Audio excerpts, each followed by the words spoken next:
Frecuencia, la gente simplemente son herramientas pequeñas que usted usa para alcanzar su meta. En sexto lugar, los líderes naturales fuertes tienden a ser paternalistas. Esto es, tienden a jugar la función de padre, de sentirse que ellos son la gran mamá gallina con las alas por encima del resto de la gente, asegurándose de que el resto de la gente se encuentra bajo la protección que ellos ofrecen. En séptimo lugar, normalmente son egocéntricos. Esto es, su mundo entero gira en torno a sí mismos. En octavo lugar, siempre son intolerantes de la incompetencia en otros.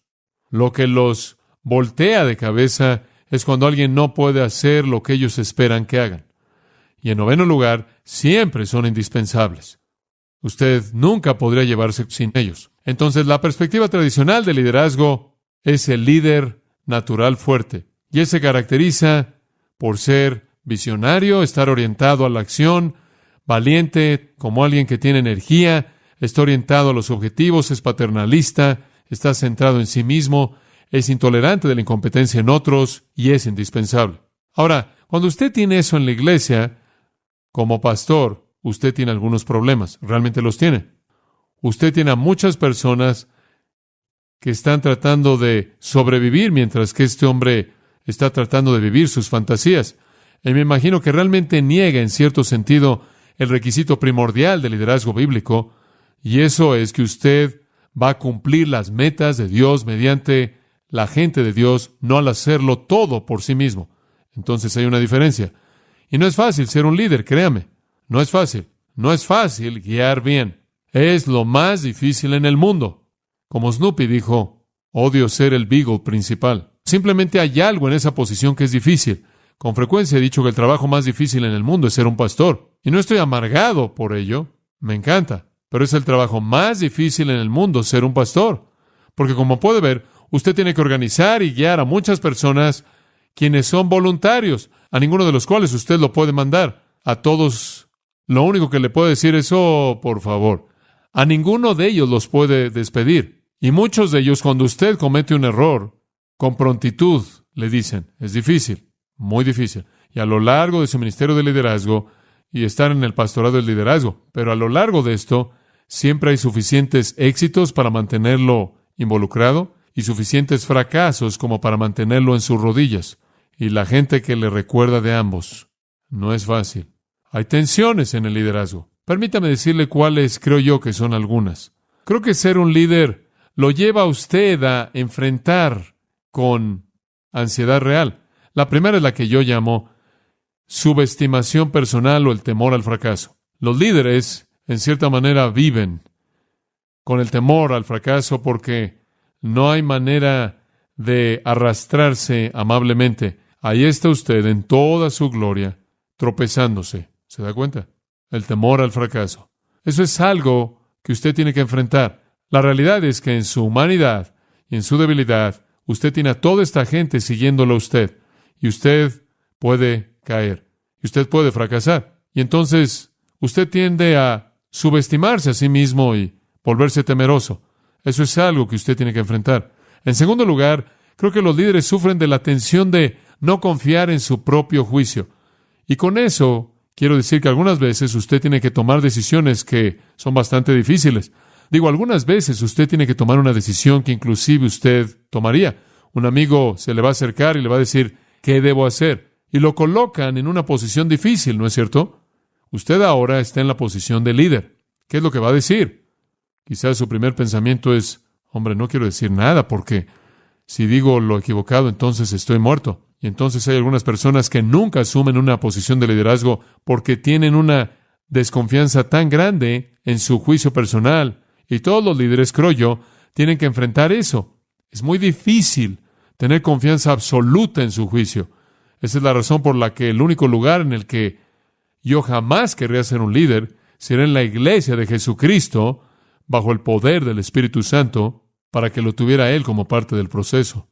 En tercer lugar, creo que los líderes no solo sufren de la tensión de la subestimación personal o el temor al fracaso y la tensión de la desconfianza en su propio juicio personal, y entonces algunas veces titubean en tomar decisiones, sino que en tercer lugar creo que es un problema con mucha frecuencia para los líderes debido a una falta de confianza de la gente.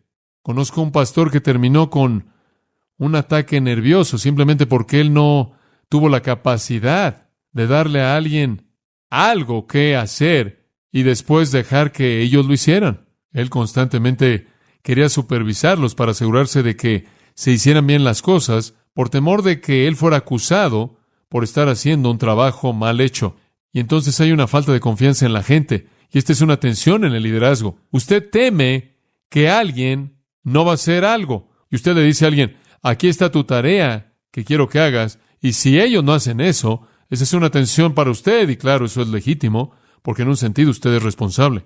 En cuarto lugar, yo creo que los líderes también, yo me conozco a mí mismo, los líderes también tienen que luchar con la idea de ser culpables de ser autoritarios.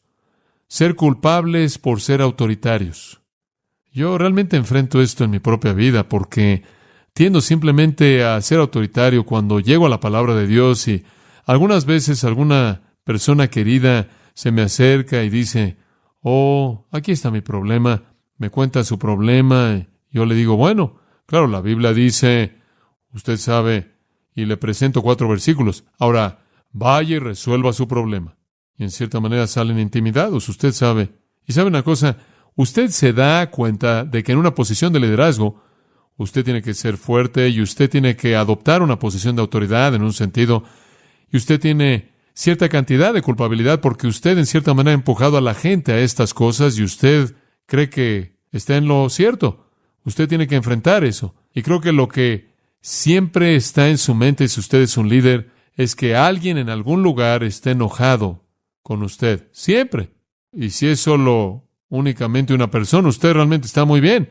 Pero debido a que usted es autoritativo y debido a que usted adopta una postura fuerte, siempre afecta a alguien en todo momento y entonces tiene que enfrentar esa culpabilidad. Y después, en quinto lugar, creo que otra tensión en el liderazgo es ser defensivo, porque usted quiere protegerse a sí mismo todo el tiempo y por ello tiende a tratar de explicar todo lo que hace, en lugar de hacerlo simplemente ya.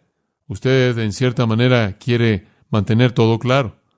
Entonces, hay algunas tensiones en ser un líder. El temor al fracaso, el no confiar en su juicio personal, ausencia de confianza en otras personas. Usted teme que no van a cumplir lo que deben hacer, culpabilidad por ser autoritario y ser defensivo, tratando de explicar todo para justificar lo que ha hecho. Ahora, si usted puede enfrentar todo eso y no son fáciles, simplemente se las estoy presentando para que lo piense y se da cuenta, en primer lugar, que probablemente va a fracasar. Eso está bien. Me acuerdo la primera gran propuesta que jamás presenté en Grace Church. No había estado aquí más de 6 meses y se me ocurrió una gran idea para la escuela dominical. Trabajé en ella durante meses. La llevé al Comité de Educación Cristiana. Hombre, la tenía escrita al pie de la letra. Oh, era hermosa. Presenté todo esto y fue rechazada de manera unánime. Por todos. Usted va a fracasar. Usted va a fallar. Bueno, va a tener que enfrentarlo. En segundo lugar, usted va a cometer errores de juicio personal. Usted va a confiar en ciertas personas y no va a funcionar. Usted va a colocar a personas en posiciones de responsabilidad que no van a hacer lo que deben. Usted va a cometer un error al juzgar a alguien. Usted va a cometer un error en su propia sabiduría.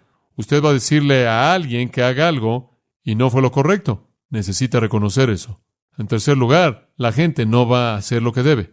Van a haber ocasiones en las que usted tiene una gran ambición y grandes planes y grandes esperanzas y lo presenta y alguien va a decir lo voy a hacer y no lo van a hacer y todo se va a desmoronar. Y algunas veces usted va a ser demasiado autoritario y algunas veces usted va a cruzar los límites del tipo de autoridad correcto, la cual va a ser la que es bíblica. Y usted va a ser autoritario en un área de opinión y usted va a estar mal y usted no le va a caer bien a la gente. Y algunas veces usted necesita ser defensivo porque algunas veces necesitará explicar por qué hizo usted algo. No es fácil ser un líder, eso es lo que estoy tratando de decir. Los estándares del mundo no son nuestros estándares, pero las tensiones son las mismas y el recurso que tenemos para enfrentar todo esto es que Dios nos ha dado esta responsabilidad. Todavía no ha habido un líder perfecto fuera de Jesucristo. ¿No es cierto eso? Todo mundo comete errores. Usted tiene que aceptar la responsabilidad con todas sus fallas y avanzar. Ahora veamos los principios de liderazgo que fluyen de este capítulo 27. Creo que realmente es emocionante. Permítame decirle lo que está pasando. Para cuando llegamos a Hechos 27, Pablo está siendo enviado a Roma. Ya por algo de tiempo, él ha sido un prisionero en Cesarea, 2 años. Él fue llevado como prisionero en Cesarea después de su tercer viaje misionero. Él regresó del mundo gentil, en donde él tuvo un ministerio maravilloso de establecer iglesias. Él regresó a las fiestas en Jerusalén. Él realmente quería conciliar a la iglesia en Jerusalén. Entonces trajo mucho dinero de regreso de la iglesia gentil. Y mire, había una división básica entre los cristianos judíos y los cristianos gentiles. Era algo racial que había durado por mucho tiempo. Y Pablo pensó que una gran manera en unir estos dos elementos era tomar dinero y una ofrenda de todas las iglesias gentiles y traerla como un regalo a la iglesia judía en Jerusalén para que la iglesia judía viera entonces el amor de los gentiles. Y él no solo trajo el dinero, sino que él trajo a algunos de los representantes gentiles de las diferentes iglesias con él. Entonces él llegó a Jerusalén y él hizo su mejor esfuerzo por conciliar, pero no funcionó. Y en medio de la efervescencia que surgió, en medio de toda la furia y el clamor que se estaba llevando a cabo en Jerusalén, se llevaron a Pablo como prisionero. Las autoridades, no la iglesia, las autoridades. Se lo llevaron a Cesarea y lo dejaron ahí como prisionero durante 2 años y finalmente, al final de ese tiempo, él dice, miren, este caso no va a ningún lado, yo apelo a César y él como ciudadano romano tenía el derecho de hacer eso. Él dijo, quiero que mi caso sea presentado ante César, quiero algún tipo de solución en esto, quiero algún tipo de decisión final. Y entonces él ahora está siendo transportado a Roma para que su caso sea presentado ante las cortes de César en Roma. Francamente, él no era culpable de nada en absoluto. Y entonces, conforme lo tomamos a partir del capítulo 27, versículo 1, él está en el barco listo para partir y conforme lo vemos, vamos a ver fluyendo del texto algo muy interesante. Observe y esto es lo que sucede. Cuando el viaje comienza, el último hombre en el rango del barco es Pablo. Él es un criminal. Él es un prisionero. Él es colocado en la parte de abajo del barco sin autoridad en absoluto y punto. Hay un centurión romano, quien sería un soldado sobre 100 hombres, y debajo de él habrían otros oficiales de rango, y después estaban aquellos que eran los soldados del grupo de Augusto mismo. Y después estaba el capitán del barco, y después estaba su asistente, y después estaban los marineros. Y habían muchas personas que tenían mucho más rango por encima de Pablo. Él no conocía nada de las cosas que necesitaban conocer en particular acerca de viajar por el Mediterráneo hasta Roma. Él no conocía nada acerca de la organización y la estructura del ejército romano para que le pudieran dar una posición de liderazgo. Pero lo que es tan sorprendente es esto. Ya para cuando el barco sale del puerto y va en su viaje, Pablo se adueña del viaje entero. Y antes de que termine, él está a cargo de la vida de todo individuo en el barco. ¿Por qué? Porque un líder es un líder. Y los líderes van a subir a la parte de arriba como la crema. Y eso es exactamente lo que sucede. Y conforme Pablo, a partir de la posición de debilidad, de inferioridad, se eleva hasta la parte de arriba, vemos una por una las características de su vida. Ahora, algunas de ellas son más obvias que otras, y otras se presentan simplemente de manera implícita y de manera vaga, y voy a intentar explicarle la diferencia. Versículo 1.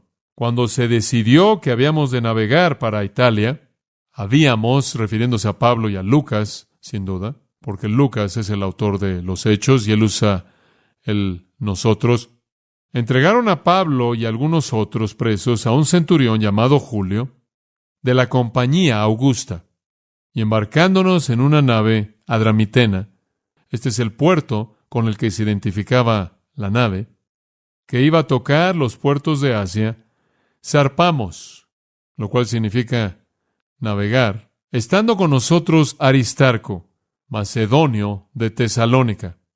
Al otro día llegamos a Sidón. Ahora, ellos estaban en Cesarea. Sidón estaba a más de 70 kilómetros hacia arriba de la costa de Israel, no muy lejos en absoluto.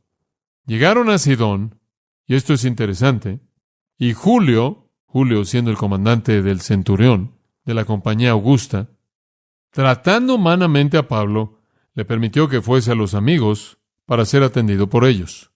Ahora, conforme leí eso, quedé sorprendido. Pablo es un prisionero. Pablo no solo es un prisionero, él es un prisionero importante. Él es un prisionero quien es odiado mucho por la población judía en Jerusalén, y su disposición podría haber tenido ramificaciones volátiles para Roma. Él no es alguien a quien quieren suelto ahí en la tierra de Palestina. Ellos también, sabiendo que es un ciudadano romano, debieron haber sentido algo de responsabilidad por protegerlo de algunos que habrían querido quitarle la vida. Entonces él era un prisionero muy importante. Y un prisionero no es alguien a quien dejas suelto. Pero lo que me parece sorprendente en el versículo 3 es que un día después de que partieron y llegan a Sidón, Julio deja a Pablo ir a la ciudad a ver a sus amigos para ser atendido por ellos. ¡Qué impresionante! Pablo, has estado en la nave todo el tiempo. Ve a ver a tus amigos. Él es un prisionero político. Y ahí veo yo la primera característica de un líder real comenzando a emerger. Un líder es confiable. Él es confiable. De alguna manera, en un día, Pablo había convencido a Julio de que él era digno de confianza. Ahora, ¿sabe una cosa? ¿Qué le pasaba a un soldado romano que perdía a un prisionero? Perdía su vida, ¿no es cierto? Esa es la razón por la que el carcelero de Filipo sacó una espada cuando se cayó la cárcel en el terremoto y se iba a matar a sí mismo y cometer suicidio. Él pensó que el suicidio sería mejor que la ejecución romana, que vendría como resultado de que él había perdido a sus prisioneros, aun si ellos hubieran salido en un terremoto. Un soldado romano pierde un prisionero y pierde su vida. Sin embargo, aquí hay un soldado romano, Julio, y este hombre está dejando que Pablo esté suelto después de un día. Dice usted, ¿cómo es posible que él habría hecho eso? Solo de una manera. Él confiaba en él. Él confía en él. Él le permitió que fuese a los amigos para ser atendido por ellos. Hombre, eso es sorprendente. Él debe haber tenido mucha confianza. Hay algo más que veo aquí, y eso es esto. Sus amigos también debieron haber confiado en él. ¿Sabe una cosa? Habría sido fácil para ellos decir, ese Pablo, él es un prisionero. Me pregunto lo que él hizo. Y comenzar a menospreciarlo y ya no considerarlo como su amigo. Como puede ver, él había sido prisionero ya por mucho tiempo. Más de 2 años. Ellos bien pudieron haberlo descartado, pero todavía son sus amigos, porque después de 2 años todavía confiaban en él, sin importar cómo se veían las circunstancias, y aunque se veía como si él había cometido algo mal después de todo, a usted no le gusta estar cerca de criminales. Aquí hay un centurión que confió en él en un día, y aquí hay un grupo de cristianos que confían en él 2 años después, aunque durante esos 2 años él ha sido considerado un criminal. Nunca perdieron su confianza en él. Y yo creo que lo primordial con un líder es que confían en él. A usted le sorprenderá lo que la gente hace si creen en usted, si realmente confían en usted. Padres, realmente les sorprendería lo que sus hijos harían. Aquellos de ustedes que enseñan una clase o guían un estudio bíblico. Aquellos de ustedes que tienen alguna responsabilidad de liderazgo en su negocio o en cualquier otro lugar. Les sorprendería lo que la gente haría si confiaran en ustedes. Dice usted, bueno, ¿qué estás diciendo, John? Estoy diciendo esto. Y voy a traducir la palabra confianza en un concepto para usted.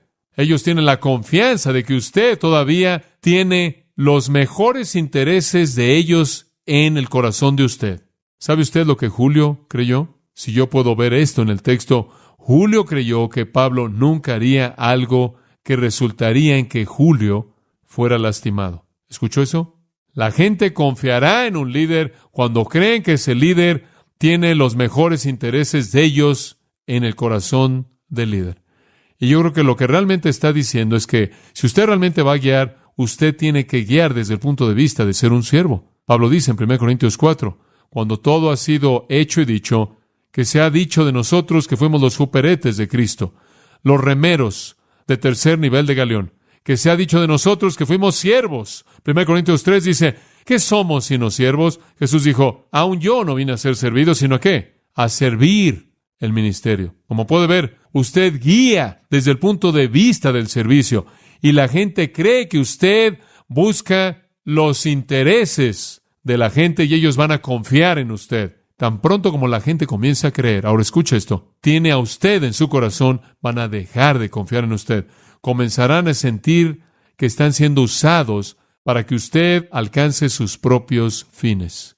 Y entonces un líder debe, y lo digo con firmeza, debe ser alguien en quien se puede confiar. Y la manera en la que se confía en él es porque la gente que lo sigue cree con todo su corazón que en el corazón de este líder está los intereses de ellos. Y cuando ellos dejan de creer, se acabó todo. Es tan despedazador despertar un día y encontrar que alguien que usted creía que se preocupaba por usted, realmente no se preocupaba. ¿Sabe una cosa? En mi certificado de ordenación tengo el primer nombre ahí, el nombre del primer hombre que firmó mi ordenación. Me dio una palmada en la espalda, estrechó mi mano. Felicidades, joven, Dios te va a usar. Él era un pastor en una iglesia en Los Ángeles. Su congregación realmente confiaba en él. Hombre, la iglesia creció. Era una iglesia que estaba creciendo. Todo el mundo conocía de su ministerio. La gente solía ir ahí para saber cómo hacerlo. De pronto, un día, se descubrió que él había estado teniendo relaciones ilícitas con no menos de 5 mujeres diferentes. Y ¿sabe una cosa? Todas esas personas se dieron cuenta de que él estaba satisfaciendo únicamente los deseos de un corazón, y ese era el de él, a expensas de su familia y su iglesia entera. Él no se preocupaba por ellos. Él, de hecho, negó la fe, dejó el ministerio y terminó enseñando filosofía en la Universidad del Sur de California. Creo que todavía él está ahí. Él no pensaba en los intereses de ellos, y el día en el que ellos lo descubrieron, se acabó. Como puede ver, debe poderse confiar en un líder. Y para ser alguien en quien se pueda confiar, debe ser alguien en quien se puede creer, porque usted tiene el corazón de un siervo. En Mateo capítulo 20, versículo 25, Jesús los llamó a él y les dijo: vosotros sabéis que los gobernantes de los gentiles ejercen dominio sobre ellos. ¿Se da cuenta? Y aquellos que son grandes ejercen autoridad sobre ellos. ¿Se da cuenta? Él dice: hombre, ¿saben ustedes cómo los líderes gentiles lo hacen? ¡Wam! Usan autoridad. Son dictadores. Observe el versículo 26. Pero no será así entre vosotros. Todo aquel que sea grande entre vosotros sea vuestro ¿qué? Siervo. El que quiera ser el primero entre vosotros sea vuestro servidor. Como el Hijo del Hombre no vino para ser servido, sino para servir y dar su vida en rescate por muchos. ¿Ve usted la diferencia? El liderazgo del mundo es una dictadura dominante. El liderazgo del cristiano es servicio dulce. Y la gente que cree que realmente usted está pensando en sus intereses va a confiar en usted y seguirlo. Pablo convenció a un hombre en un día. En segundo lugar, Hechos 27. Segundo principio de liderazgo sale del versículo 4 al 10. Esto es tan fascinante, vea esto. Y haciéndonos a la vela, esta es después de una pequeña visita en Sidón. Esta historia se vuelve fascinante conforme avanzamos. Y haciéndonos a la vela desde allí, navegamos a Sotavento de Chipre. No voy a tratar con todos los términos náuticos, simplemente queremos entender el punto principal. Usted puede escuchar los sermones de Hechos 27. Hicimos eso. Y haciéndonos a la vela desde allí, navegamos a Sotavento de Chipre, porque los vientos eran contrarios. Habiendo atravesado el mar frente a Cilicia y a Panfilia, la costa del sur de Galacia, arribamos a Mira. Incidentalmente, Mira era un puerto importante que servía a las naves egipcias, y Egipto era el granero de Italia. Y entonces habían muchas naves que allí eran cargadas de grano que se transportaba de Egipto a Italia. Entonces llegaron a Mira, ciudad de Licia, todo ese territorio en la parte sur de Galacia, en Asia Menor y demás, esa área. Y hallando allí el centurión, este es Julio, el que es mencionado en el otro versículo, y hallando allí el centurión una nave alejandrina que zarpaba para Italia, nos embarcó en ella. Tuvieron que haber tenido ahí una transferencia para encontrar una nave que iba más hacia el oeste a Italia.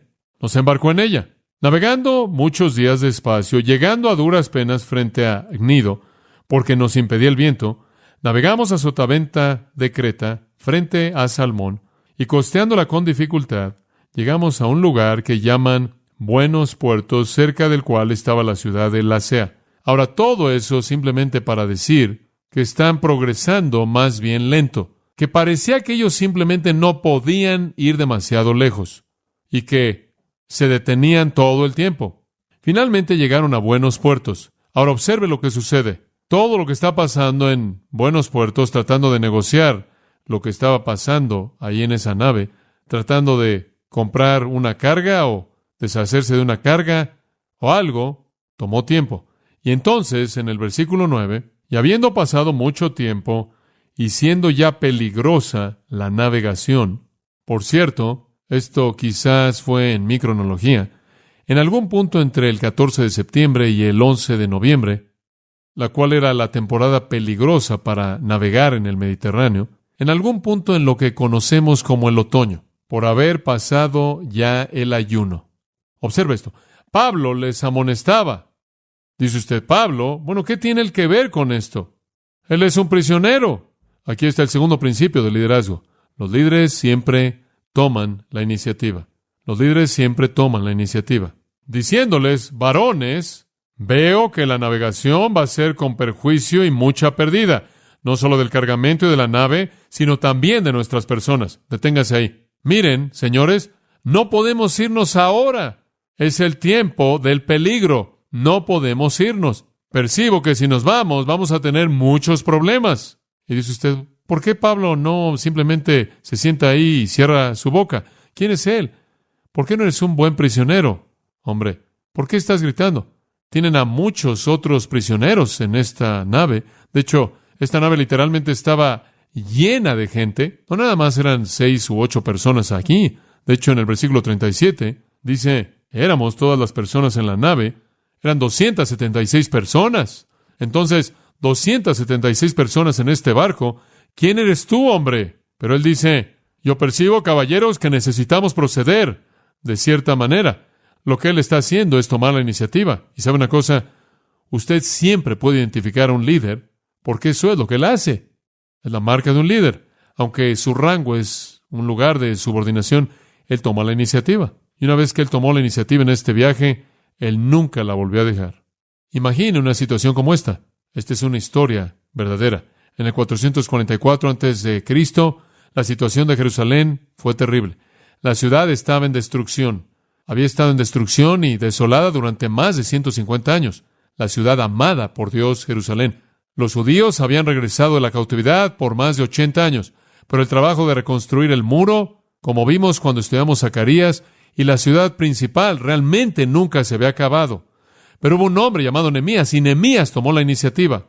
Nehemías estaba por ahí todavía en Babilonia, y él se dijo un día a sí mismo, tengo que ir ahí y hacer algo por eso. Tomó la iniciativa. Ahora, permítame darle 5 principios de tomar la iniciativa. ¿Cómo lo hace usted? Principio número 1, vamos a usar Nehemías.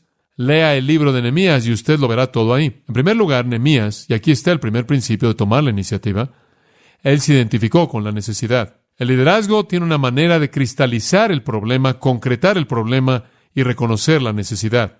Hay una necesidad por ahí, hay un problema por ahí, tenemos que resolver el problema. Entonces él reconoció la necesidad. En segundo lugar, capturar la iniciativa significa que no solo identifica usted la necesidad y se identifica con la necesidad, sino que en segundo lugar, usted propone una solución. Y Nehemías hizo un plan y fue con el rey y lo propuso. Lo tercero que un líder hace al tomar la iniciativa es que él toma acción. Eso es lo que Nehemías hizo. Él recibió la aprobación y se fue a hacer lo que quería hacer, reconstruir esa ciudad. Él se identificó con la necesidad, propuso una solución, tomó acción. Número 4, él delegó responsabilidad. Él delegó responsabilidad. Él preparó a familias, él dijo, familias, vayan allá, familias aquí, construyan este muro. Ustedes son parte de esto. Familia, tú construye este muro. Él le delegó a familias la construcción de toda parte del muro. Él delegó autoridad. Y en quinto lugar, tomar la iniciativa involucra, finalmente, trabajar junto a la gente. Y en Nehemías 5:16 dice, yo también estuve en el trabajo del muro y no adquirí tierra. No estuve por todos lados haciendo crecer mi propia cuenta de banco. No estuve por todos lados comprando tierra. Yo tomé mi herramienta y mi espada y yo construí con la gente. Ahora observe esto. Tomar la iniciativa significa esto. Usted ve una necesidad, usted personaliza esa necesidad y siente la ansiedad de esa necesidad. Usted desarrolla una solución, toma una acción, usted delega responsabilidad y usted se mueve junto a la gente que está terminando eso. Eso es lo que realmente es un líder. Alguien que toma la iniciativa. Usted ve una necesidad, quizás es en la iglesia, quizás es en su hogar, quizás es en un grupo de estudio bíblico, quizás es en una clase de hechos, quizás es en su trabajo. No lo sé, donde sea. Ejercer liderazgo significa tomar la iniciativa por resolver el problema. Y Nehemías es un ejemplo perfecto. Ahora, él enfrentó oposición increíble. En Nehemías capítulo 4 nos habla de la oposición. Lo ridiculizan, conspiran en contra de él, tratan de desanimarlo. Hubo una cantidad increíble de avaricia que había ahí. Hubo engaño y tramaron tratando de detenerlo, pero una vez que él tomó la iniciativa, él nunca cedió. Y la Biblia dice, en 52 días, él construyó el muro entero. Algo que los israelitas no podían hacer en 80 años sin él. 52 días. Él es un líder. Un líder es respetado porque confían en él, en primer lugar. En segundo lugar, un líder toma la iniciativa. ¿Sabe usted lo que necesito ver en la iglesia? Lo que oro a Dios es que veamos en la iglesia menos críticos y más iniciadores. ¿Se da cuenta? Es fácil sentarse y decir, bueno, esto no va bien por aquí. Bueno, así no debe ser. Todos podemos jugar ese juego, pero lo que necesitamos es gente que diga, miren, hay una necesidad, voy a identificarme con esa necesidad, voy a proponer una solución, voy a salir, delegar responsabilidad y voy a trabajar en esto hasta que esté bien. Gracias a Dios por eso. Ahora, en nuestro ministerio aquí, ese es el tipo de gente que buscamos. Dice usted, ¿en dónde encontramos a nuestro personal? ¿Y de dónde sacamos a nuestros ancianos? ¿Y en dónde encontramos a gente para el liderazgo? Observamos y vemos quién inicia. Eso es liderazgo. No importa cuál sea el rango, la posición, la gente me dice, bueno, tu iglesia es tan grande, no creo que me gustaría venir aquí, porque siempre he sido un líder en mi iglesia. Pero si vengo aquí, ¿para qué tienes a tantos otros líderes? No sé si llegaré a ser visto o serías visto. Hay muchas cosas que no están siendo hechas aquí. Muchas cosas que usted podría iniciar. Veríamos. Tercera cosa. Me gusta esto. Versículo 9 de nuevo. La tercera cosa acerca de un líder es que usa de buen juicio. En el versículo 9, y habiendo pasado mucho tiempo y siendo ya peligrosa la navegación, como vimos, por haber pasado ya el ayuno, era entre el 14 de septiembre y el 11 de noviembre, Pablo dijo, oigan señores, vamos a tener problemas si seguimos, heridas, daño, etc. Ahora un líder normalmente no juega apuestas en las cosas esenciales. Él es cuidadoso. Él puede tomar un riesgo calculado, pero no va a jugar a las apuestas de manera pura. Él no confía en la suerte. Él no dice, bueno, vamos, hombres, y esperemos lo mejor. Un líder usa de buen juicio. Me atrevería a decir que este es el temor más grande, la tensión más grande en el ministerio para mí. No es que de pronto voy a perder mi voz y no voy a poder predicar. No es que de pronto voy a robar un banco, cometer algún crimen o algún acto inmoral. Eso no es.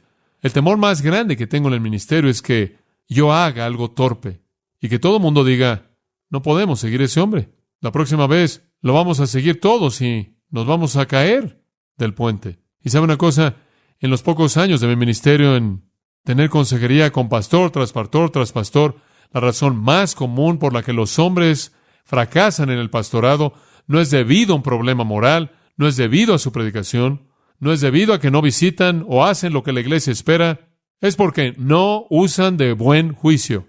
Se meten demasiado rápido en ciertas cosas sin considerar realmente el costo. Necesitan ser cautelosos, necesitan ser cuidadosos, necesitan ser sensibles, necesitan buscar consejo sabio. Es tan importante. De hecho, me acuerdo cuando vimos esto hace unos 8 años aquí. ¿Cómo es que realmente me iba a asegurar de que no hiciera demasiadas cosas torpes? Tenía una historia de hacer cosas torpes, en serio. Yo no era un gran éxito. Simplemente 2 cosas vinieron a mi corazón en esos días. Una fue, hay sabiduría en mucho consejo. En la primera junta que jamás tuve con los ancianos de Grace Church, determiné que jamás iba a tomar una decisión grande, punto, por mí mismo. Y los arrastré en la primera, y fue algo grande, algunos de ustedes quizás lo recuerden. Y yo le dije, oigan hombres, si morimos, morimos juntos. Yo no voy a salir ahí solo. Oh, eso es lo primero. Y la Biblia simplemente está cargada de textos acerca del hecho que buscamos consejo sabio. Proverbios, muchos textos. Y lo segundo fue esto. Determiné que nunca iniciaría algo que no pensara que ya había sido iniciado por el Espíritu Santo, de tal manera que en la dirección en la que me estuviera moviendo, el Espíritu de Dios ya estaba ahí y yo estaba seguro. Porque, como usted se imaginará, he visto a tantos hombres en el ministerio proponiendo y pensando en grandes planes, inventan estas grandes ideas. Hombre, tienen un programa fabuloso, tengo que hacer esto, tengo que hacer aquello y vamos a hacer eso. Pasan semanas y meses en este programa y lo organizan todo. Organizan a 25 personas y se va por la coladera y la gente dice, ¿sabes una cosa? Este hombre desperdició todo su tiempo haciendo estas cosas que nunca funcionaron. Estaba leyendo Hechos capítulo 6 y, hombre, me impactó. Dice en Hechos capítulo 6, hubo un pequeño argumento en la primera iglesia, y el argumento fue porque las viudas griegas, esto es, las viudas que no eran de Jerusalén, no estaban recibiendo tanto alimento como las viudas de Jerusalén. Había una pequeña preferencia y entonces dijeron, oigan, apóstoles, no estamos recibiendo lo que nos toca del alimento. Los apóstoles dijeron, muy bien, escojan entre ustedes hombres llenos del Espíritu Santo, diáconos, y desígnenlos sobre ello. Esa es la primera afirmación en el Nuevo Testamento acerca de la organización de la iglesia. ¿Quiere oír usted lo que es interesante? La iglesia únicamente se organizó para acomodar un ministerio que ya estaba llevándose a cabo. ¿Escuchó eso? El ministerio a las viudas fue espontáneo. Y cuando la iglesia nació, comenzaron a compartir y comenzaron a ministrar. Y no fue sino hasta que enfrentaron una dificultad que la iglesia entró y ayudó a organizarla. Y determiné que hay dos cosas. Número uno, hazlo con otras personas para que lo hagan juntos. Y número dos, nunca lo hagas hasta que creas que Dios ya ha comenzado a hacerlo. ¿Se da cuenta? Vamos bien. En los 9 años que hemos estado aquí, en cierta manera, nos hemos unido a lo que Dios ya ha estado haciendo. Usted tiene que usar algo de sabiduría, algo de juicio sano en el liderazgo. Y pienso en otra cosa. La gente siempre me dice, bueno, John, si vas a una iglesia a pastorear y vas a un estudio bíblico, una clase o algún tipo de ministerio, y simplemente no hacen las cosas como deben hacerse, ¿qué vas a hacer? ¿Acaso no entras ahí y lo volteas y lo tomas del cuello y usted sabe? No. Siempre digo, simplemente métete ahí y con mucho amor y gentileza comienza a enseñar los pasajes de las Escrituras que se relacionan con el asunto hasta que Dios comienza a operar en los corazones. Y deja que Dios lo cambie a través de la palabra. Use de buen juicio. Como un líder, a usted no se le permite cometer demasiados errores sin que se derribe la confianza. Entonces, un líder es alguien en quien se puede confiar, un líder toma la iniciativa y un líder usa de buen juicio. En cuarto lugar, Pablo usó de buen juicio aquí. Creo que ni siquiera tengo que explicar eso es obvio. Pero entremos un poco más en la narrativa. Versículo 11. Pero el centurión daba más crédito al piloto, literalmente en el griego el piloto, y al patrón o capitán de la nave, dos personas diferentes quizás, que a lo que Pablo decía. Bueno, eso parece estar bien. Digo, usted también lo haría, ¿no es cierto? Bueno, usted tampoco le creería al piloto ni al capitán de la nave antes de que usted le creyera a algún hombre que está allá abajo, quien es un prisionero, y que está gritando allá a la cubierta, oiga, no creo que debemos ir. Ah, cállate, hombre. No sabes de qué estás hablando. Está muy avanzado el año. Entonces el centurión, ¿qué sabe él? Él dice, vamos. Y siendo incómodo el puerto para invernar, en otras palabras, no era un lugar tan cómodo para pasar el invierno, la mayoría acordó zarpar también de allí. ¿En base a qué se tomó la decisión? El gobierno de la mayoría. Una manera mala, en muchos casos. Y entonces acordaron zarpar también de allí, por si pudiesen arribar a Fenice, puerto de Creta que mira al nordeste y sudeste, e invernar allí. Y soplando una brisa del sur, hombre, se veía tan bien, pareciéndoles que ya tenían lo que deseaban, levaron anclas e iban costeando Creta. Todo era maravilloso.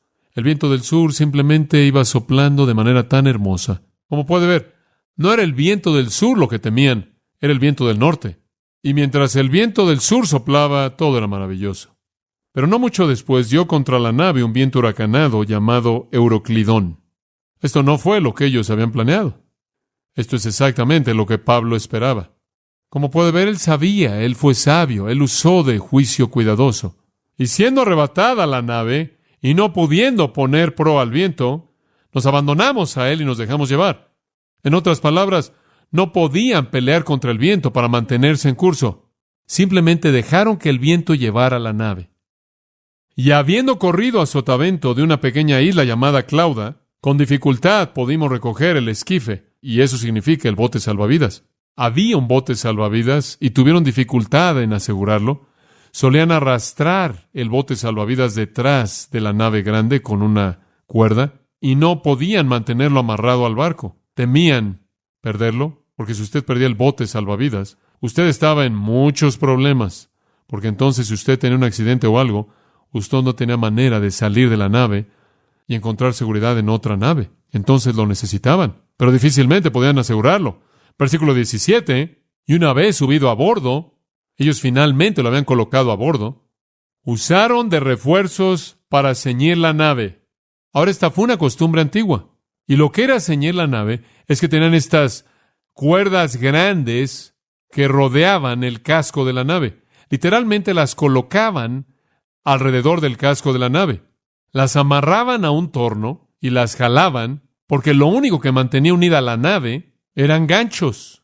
Y entonces ceñían la nave, literalmente jalando cuerdas para mantenerla unida para que se mantuviera firme. Porque de otra manera, simplemente se despedazaba en la tormenta. Y entonces realmente están en pánico.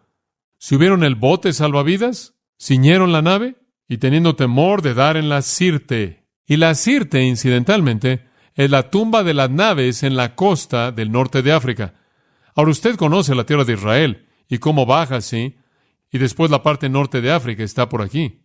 Estaban aquí arriba, y el viento del norte vendría y arrojaba esa nave al arrecife o a la Sirte, y simplemente despedazaba esa nave, y ahí, a lo largo de la historia, han habido restos de naves en esa área, porque eso es exactamente lo que sucede cuando esos vientos tempestuosos del norte comienzan a soplar.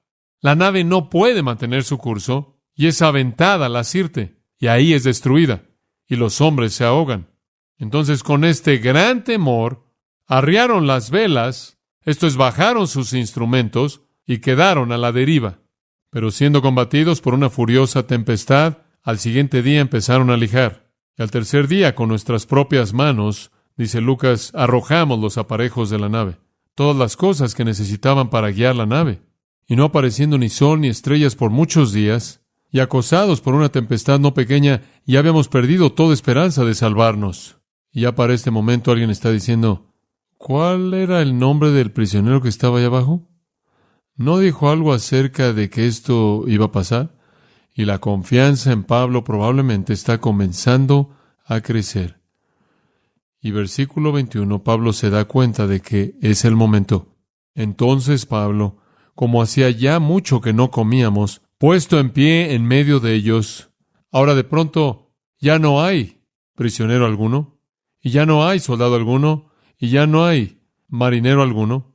Hay un grupo de hombres desesperados en una nave peleando por vivir. Y Pablo se aparece y dice, habría sido por cierto conveniente, oh varones, haberme oído, ¿no de ustedes ese tipo de personas? Los quarterbacks el lunes por la mañana, y no zarpar de Creta, tan solo para recibir este perjuicio y pérdida, les dije, y él refuerza su credibilidad. Y me gusta esto. Pero ahora os exhorto a tener buen ánimo, pues no habrá ninguna pérdida de vida entre vosotros, sino solamente de la nave. Siempre me ha gustado eso. Nadie se ahogará, únicamente perderemos la nave. Sí, todos simplemente vamos a flotar allá alrededor del Mediterráneo. Bueno, ¿cómo sabes eso, Pablo? Porque esta noche ha estado conmigo el ángel del Dios de quien soy y a quien sirvo, diciendo, Pablo, no temas, es necesario que comparezcas ante César, y aquí Dios te ha concedido todos los que navegan contigo. ¿No es eso maravilloso? Él dice, oigan, todo mundo, cálmense, todo va a estar bien, porque Dios ha hablado. ¿Sabe usted lo que esas queridas personas necesitaban en ese momento? Ellos necesitaban simplemente lo que Pablo hizo. Es el cuarto principio de liderazgo. Él habló con autoridad. Él habló con autoridad.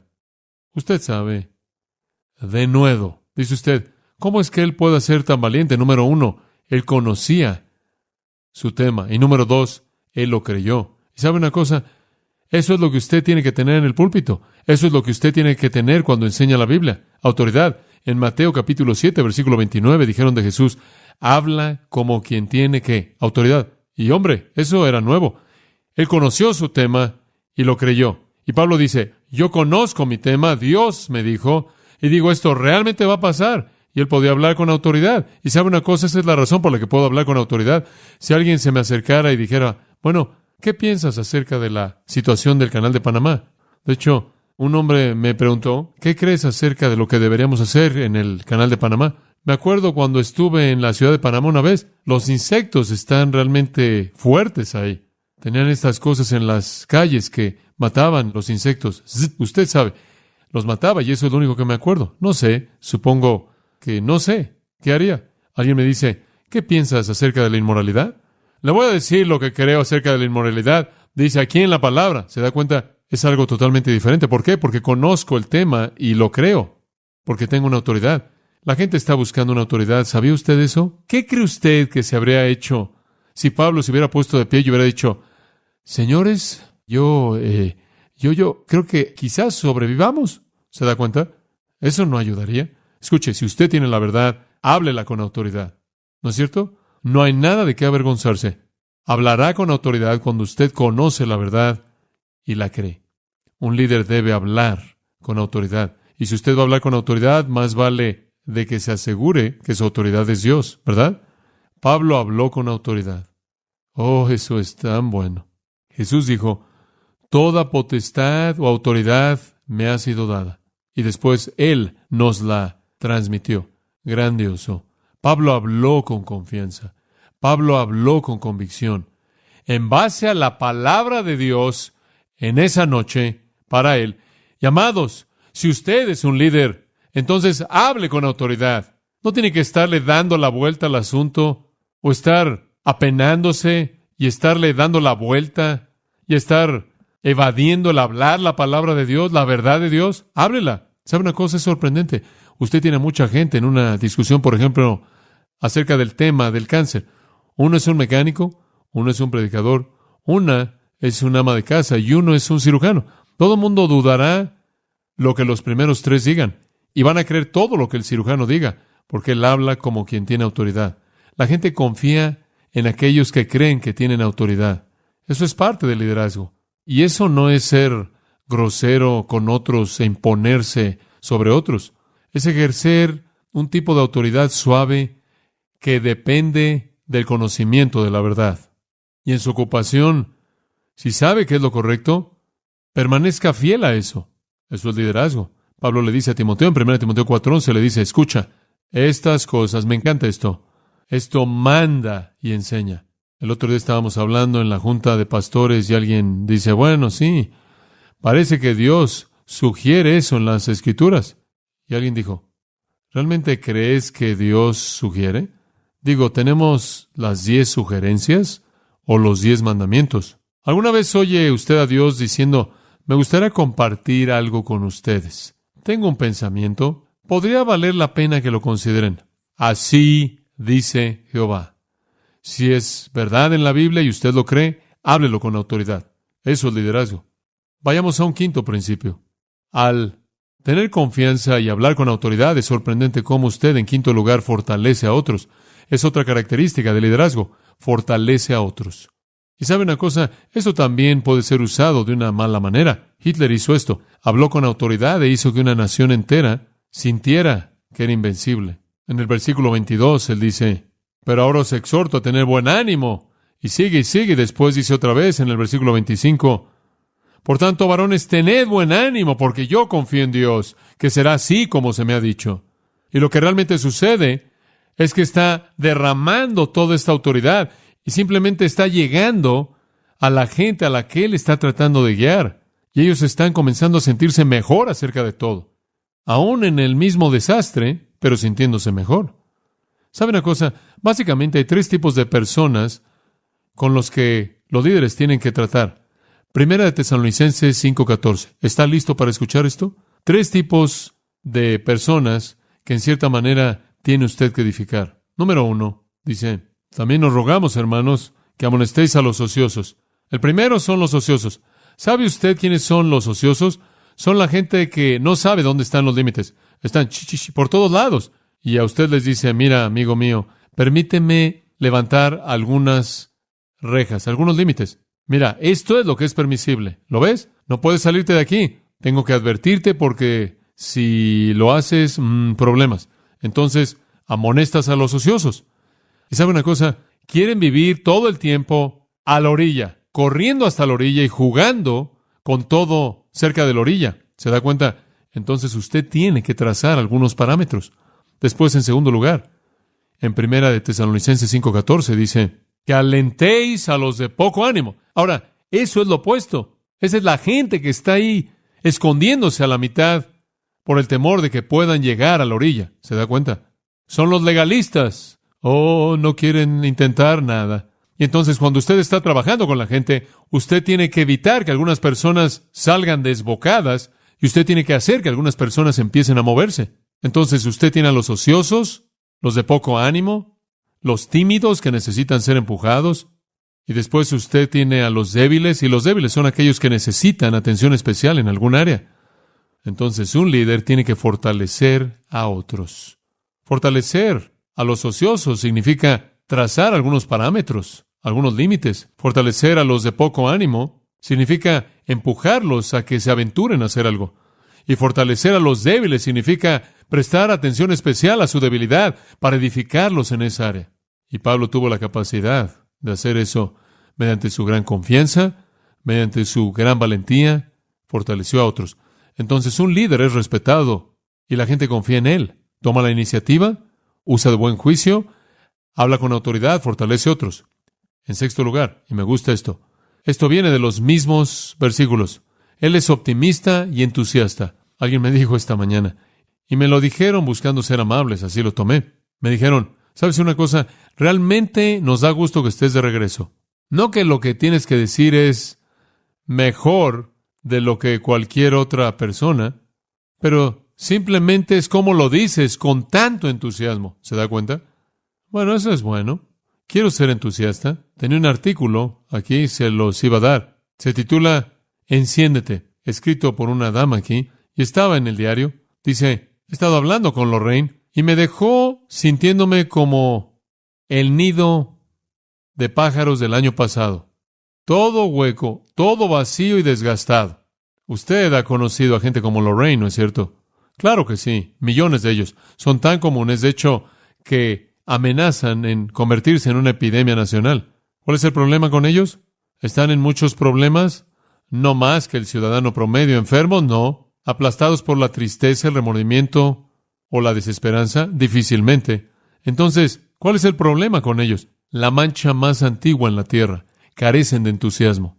¿Nacieron de esa manera? No, de hecho. ¿Acaso las vitaminas los curarán? No hay posibilidades. Son tan saludables como un animal de Texas. Pero algo remontándose en el pasado de su comienzo, no demasiado serio ni demasiado pequeño, quizás tratarlos como sirvientes de manera excesiva o un par de padres robot, todo eso ha dado lugar a su estado actual en el que viven. Y lo peor del caso es que no lo saben. No hay uno en 1,000,000 que se da cuenta que existe una ausencia profunda y abismal en su personalidad. Son arrastrados de manera complaciente, viendo este mundo caótico, enfrentando sus tareas de costumbre, sin que nunca se eleve su presión arterial, simplemente un grupo de vacas contentas. Y a lo largo del proceso, este mundo agrupándose como una manada está llena de desafíos y aventuras, grandes sueños, experimentos impresionantes, belleza que derrite el corazón, y todo esto deja al apático frío. Fuera de ir al dentista una vez al año, se rehúsan a ser movidos y realmente se molestan si usted trata de encender una chispa en ellos. Pero no lo pueden evitar, alguien protesta. Simplemente nacieron de esa manera. No todos podemos estar brincando como grillos. Algunos de nosotros somos callados y algunos de nosotros no lo somos. Es verdad, prójimo, pero todos podemos aprender del entusiasmo. Nadie nace siendo entusiasta. Solo usted puede hacer que esté interesado en el mundo que le rodea. Ella sigue y sigue y dice al final, deje de estar acariciando su pequeña acumulación de memorias y quejas personales. Observe las maravillas que están esperando afuera. Sea curioso y esté dispuesto. Emociónese, enciéndase. Se oye como un entrenador de fútbol americano. Creo que un poco de entusiasmo es bueno en este mundo. No sé acerca de usted, pero si yo soy un cristiano, soy entusiasta. Y si tengo el privilegio de predicar la palabra de Dios, las riquezas inescrutables de Jesucristo, no podría evitar sino ser entusiasta. Y Pablo es así. Él no dice nada más, ahora caballeros, quiero que sepan que todo estará bien. Estuve en una conferencia bíblica con un predicador así. Se puso de pie. Una de sus lecciones era de los gozos de la vida espiritual. Él comenzó al decir, casi puedo imitar algo de lo que dijo. Mis queridos amigos, me gustaría hablarles de los gozos de la vida espiritual. Cuando Pablo les habla, él dice, tengan buen ánimo, tengamos una fiesta aquí, emocionémonos por esto. Si usted va a guiar a alguien, más vale que sea entusiasta. ¿Se da cuenta? Eso es optimismo, ¿no es cierto? Pablo dice, yo en Hechos 20 dice, yo estoy listo para ir a Jerusalén. Tengo que ir a Jerusalén. Y alguien dice, bueno, ¿por qué? ¿Tienes prisa? Bueno, tengo que cumplir con el ministerio que Cristo me ha dado ahí. Sí, pero ¿qué es lo que va a pasar cuando llegues ahí? Oh, cadenas de aflicciones me esperan, pero eso está bien. Tengo que terminar el ministerio. Entusiasta. Entonces, un buen líder es respetado. Él toma la iniciativa, usa de buen juicio, habla con autoridad, fortalece a otros y es optimista y entusiasta de manera interminable. En séptimo lugar, un buen líder nunca hace concesiones con sus absolutos. Él nunca hace concesiones con sus absolutos. Ahora observe. Él dice, con todo, es necesario que demos en alguna isla. Versículo 26. Venida la 14ª noche, eso es mucho tiempo, y siendo llevados a través del mar Adriático, a la medianoche los marineros sospecharon que estaban cerca de tierra. Hombre, no habían visto nada durante semanas. Y echando la sonda, hallaron 20 brazas. Y pasando un poco más adelante, volviendo a echar la sonda, hallaron 15 brazas, lo cual significa que es menos profundo. Entonces están acercándose a la tierra y van a ser hechos pedazos. Y temiendo dar en escollos, echaron 4 anclas por la popa y ansiaban que se hiciese de día. Aventaron 4 anclas simplemente para mantener la nave sin moverse. Las aventaron por atrás, la popa, simplemente para detenerla, y ansiaban que se hiciese de día. Entonces los marineros procuraron huir de la nave, y echando el esquife al mar, en otras palabras, dejaron caer el bote salvavidas e iban a dejar la nave. Aparentaban como que querían largar las anclas de proa.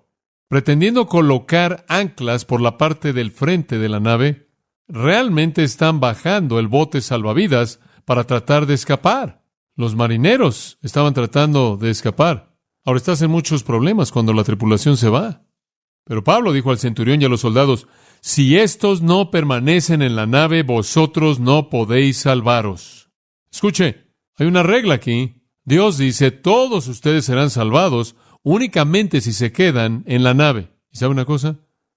Esos soldados cortaron las amarras del esquife y lo dejaron perderse. Y todo el mundo se quedó. Y hay un principio simple. Pablo dijo, hay una regla aquí. Así es como Dios lo estableció. No podemos hacer concesiones. El liderazgo nunca hace concesiones con sus absolutos. Puede haber algunas cosas en las que usted puede negociar, pero usted nunca hace concesiones con sus absolutos.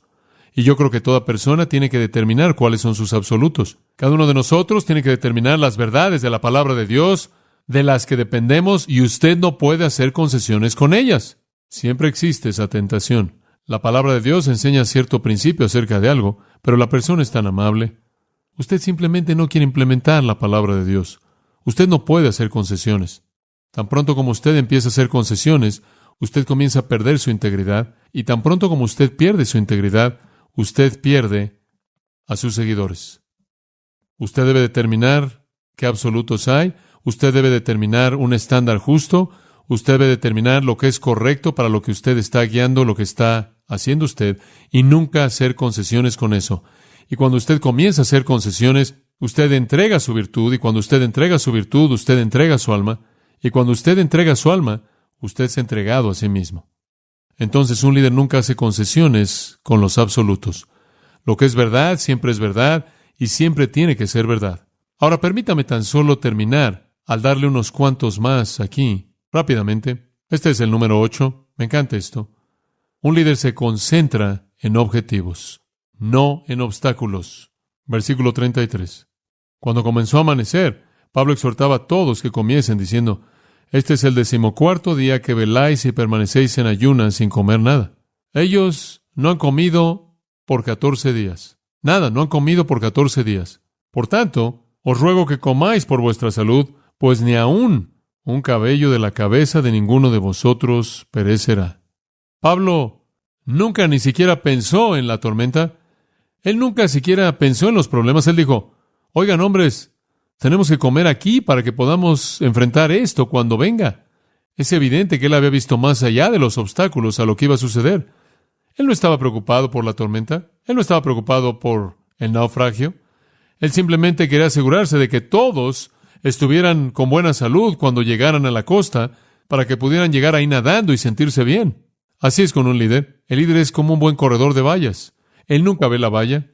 Él simplemente ve la línea de meta, y la valla no es algo que lo distrae a usted en absoluto. Usted simplemente pasa por encima de ella. Él siempre ve los resultados, no el camino para llegar ahí. Bueno, ¿sabe una cosa? Usted podrá decir: bueno, hay algo que deberíamos hacer, pero hombre, es tan difícil hacer eso. Es tan difícil lograr eso. No sé si algún día podamos hacer que todo mundo coopere. Oh, sí, un líder simplemente ve el objetivo. Los obstáculos son algo a lo que usted le da la vuelta para llegar ahí. Y después aquí está la clave para todo. El liderazgo guía mediante el ejemplo. Versículo 34. Pablo, habiéndoles dicho a todos que deberían comer, dice: por tanto, os ruego que comáis por vuestra salud, pues ni aun un cabello de la cabeza de ninguno de vosotros perecerá. Y habiendo dicho esto, ¿qué? Tomó el pan y dio gracias a Dios en presencia de todos, y partiéndolo, ¿qué? Comenzó a comer. Él estableció el patrón. Y aquí está la clave para todo. Realmente creo esto. El liderazgo guía mediante el ejemplo. El liderazgo guía mediante el ejemplo. Esa es la razón por la que dije esta mañana. El apóstol Pablo dijo: las cosas que habéis oído y visto en mí, que esto haced. El liderazgo guía mediante el ejemplo. Él le dijo a los corintios: sed imitadores de mí, así como yo de Cristo. Pablo le dijo a Timoteo: sé un ejemplo para los creyentes. Pedro le dijo a los ancianos: sean un ejemplo. El escritor a los hebreos le dijo a la congregación de los hebreos: vean a aquellos que los guían y sigan la fe de ellos. Simplemente vivir la vida, ser el ejemplo, mamá y papá siendo el patrón de piedad para sus hijos. Maestro en un salón de clases, ser el patrón piadoso para ese grupo de pequeños niños o adultos o jóvenes. Usted, quien tiene una responsabilidad en cualquier tipo de liderazgo en la iglesia, en la manera en la que sea, usted debe ser un modelo de piedad mediante el cual la gente pueda cultivar ese patrón en su vida. Como puede ver, Dios únicamente puede operar mediante modelos humanos. Eso es lo que Él ha escogido hacer. Entonces el líder guía mediante el ejemplo. Entonces Pablo toma el alimento y eres el primero en comerlo. ¿Ha notado algo a lo largo de todo esto? Simplemente me encanta esto. ¿Ha notado que desde que comenzamos este viaje, Pablo hizo que todo mundo hiciera todo? Él tiene a soldados cortando las cuerdas, y a alguien consiguiendo el alimento, y a alguien pasándolo. Y en el versículo 36 dice: entonces todos, teniendo ya mejor ánimo, comieron también. Y allí están 276. ¿Ha notado cómo hizo que todo mundo haga todo? Ese es el número 10 en mi lista pequeña. Un líder activa a la gente. Él tiene a todo el mundo trabajando, a todo el mundo involucrado, a todo el mundo haciendo cosas. Amados, Pablo iba a una ciudad, me encanta esto. Él iba a Tesalónica, y usted sabe,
city side by side. Got my boombox thumping, hairspray in the air. Tonight's the night, baby, anything can happen, I swear. He's got eyes like fire, a smile like a summer day. And when he looks at me that way, my heart just starts to sway. He's across the room, but I know what he's thinking. Underneath this disco ball, our hearts are gonna be linking. When he's sitting nice, hearts beating like a drum. Got that magic feeling, something beautiful's begun. He's holding out his hand under the neon glow. Tonight we're gonna rewrite the stars, baby, don't you know? We're cruising down Lakeshore Drive, radio blasting our song. He's holding my hand tight, knows how to treat a girl right all night long. We're young, we're wild, got the whole world at our feet. This feeling's electric, baby, can't you feel the heat? He leans in close, whispers secrets in my ear. The city fades away, all I hear is him right here. Fireworks in my soul, this moment's meant to be. Underneath the Chicago moon, he's everything to me. He's got eyes like fire, a smile like a summer day. And when he looks at me that way, my heart just starts to sway. He's across the room, but I know what he's thinking. Underneath this disco ball, our hearts are gonna be linking. When he's sitting nice, hearts beating like a drum. Got that magic feeling, something beautiful's begun. He's holding out his hand under the neon glow. Tonight we're gonna rewrite the stars, baby, don't you know?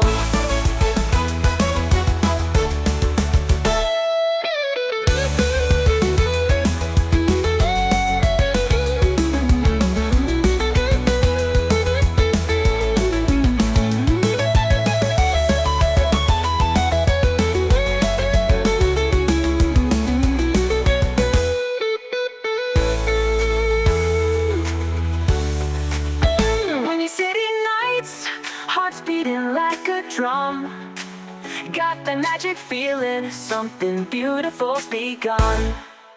He's holding out his hand under the neon glow. Tonight we're gonna rewrite the stars, baby, don't you know?